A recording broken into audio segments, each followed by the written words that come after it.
All right, mate, I'm going to move it on to the top three, and we're just going to have a couple of minutes on each of the top three teams in terms of if we feel that the title winners are going to come from the likes of Liverpool, Manchester City or Arsenal.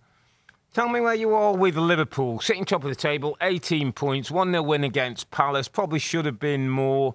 Had enough chances, certainly in the first half. Jota had a couple I can remember that would have made it different.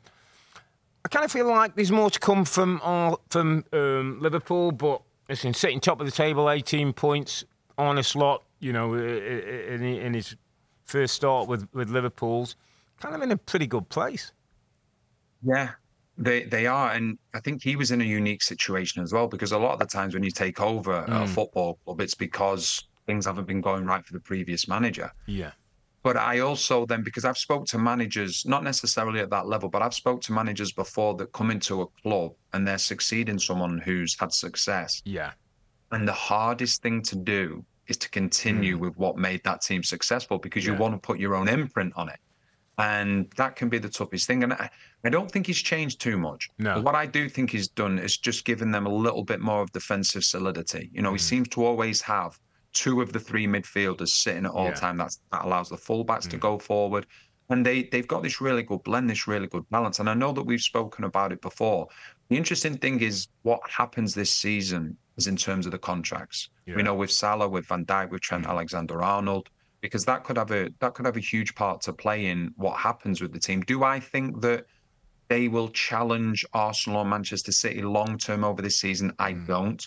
I think they've had an incredible start, but I still think, with the changing of the management, I still do think that Manchester City and Arsenal now probably just that next step up. And I think whoever finishes ahead of a Manchester City or an Arsenal wins the league. Yeah. But I think Liverpool fans can be very, very content as in terms of the manager coming in. And there's not really been drop, if that makes sense. It's a little bit different style. But if you're a Liverpool fan, I think you're very happy. Would you agree with that? Yeah, and it was interesting. Liverpool didn't spend any money in the summer. There was a lot of talk like, are we going to go behind? I've been sort of doing a little bit of Arne Slot research this week. Just want to get a bit of sense, a bit more. We had a couple of interesting things, like where he is working with individuals as well as groups. He's man management, and I always thought that, visually and a few rumours you hear around Liverpool, as though there were times that that great personality that Jurgen Klopp was. Maybe you can start to butt heads. Maybe after 7-8 years of the same thing, it just wears a little bit. And I just wondered whether, like a Nunez, a Trent Alexander-Arnold, Van Dijk, Salah, have just got a different man management style with Slot. He looks like he's in charge. Apparently, he can raise his voice when he has to and get his point across. I heard they're doing breathing exercises before the games to get them ready. He's doing ice baths and yoga and hydrotherapy. So he's stimulating the players in a different way, and sometimes that's almost like a new player. Everything just becomes a bit brighter and a bit fresher and a bit newer, and you don't expect some of the things. They're back at home night before games, sleeping at home when they play at home at Anfield, where Klopp was taken to a hotel. So, again, listen, they don't score your goals, they don't keep you clean sheets, but those are just little things, comfort things. So I think he's a detailed guy, and I think, with what we've seen, best defensive record in the league, only 2 goals conceded. Konate's come back to a bit of form and looks a good partner now. Gravenberch has been a revelation, almost like a new signing. And I slightly, at this point, and listen, we're 7 games in and we've got a break.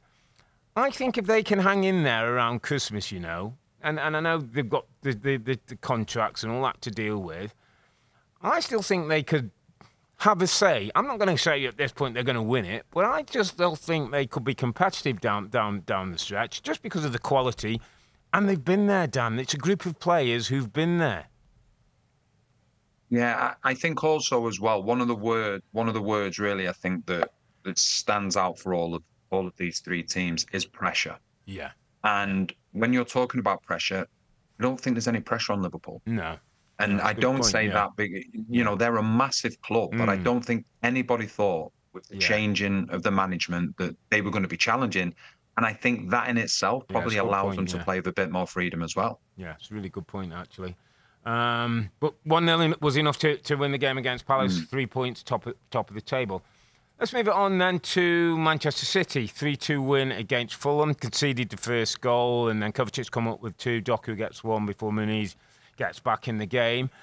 I suppose if you're looking for positives from Man City, it's even when they concede, the goals come. Kovacic sitting probably in the Rodri spot, gets a couple of goals.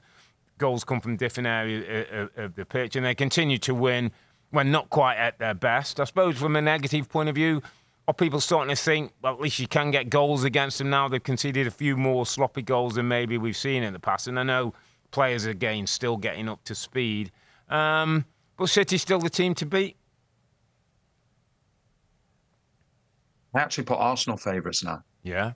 And the reason I say that, I go back to the Newcastle game, and I think it was Fulham's second goal yesterday.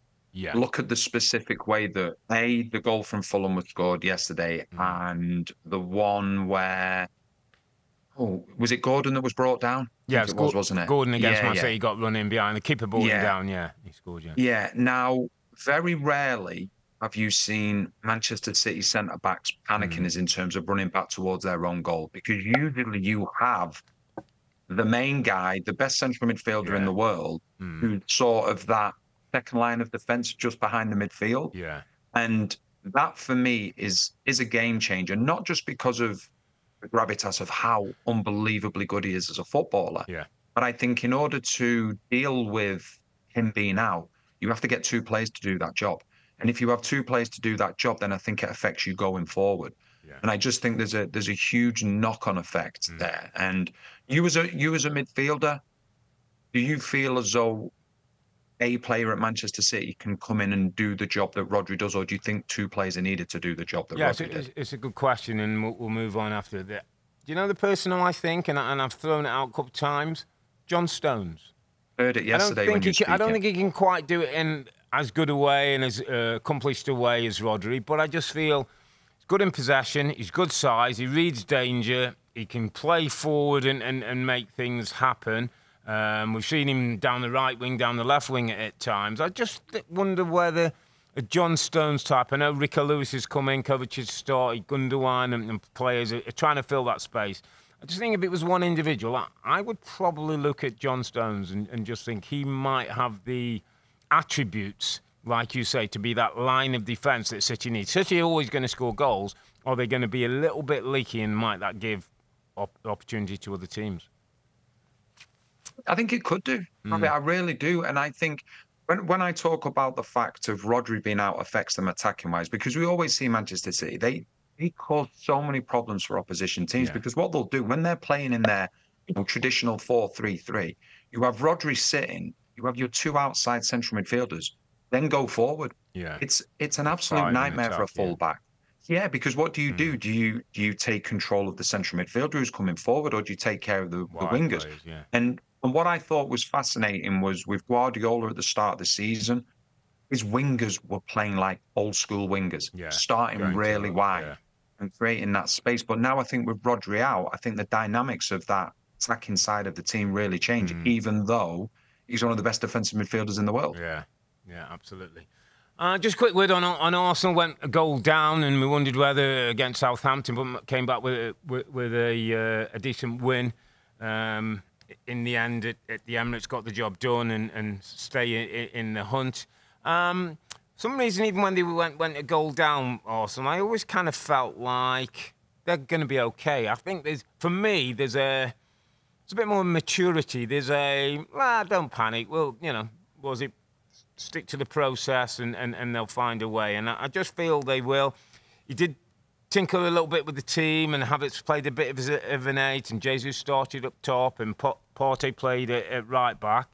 I know we've got one of our production managers who's a big Arsenal fan, and he was sort of like, I don't know why he's tinkering and whatever. And listen, they got the job done. We know there's got to be rotation, but might that be a little lesson, though, that, you can't take anybody lightly in the Premier League, can't take anything for granted?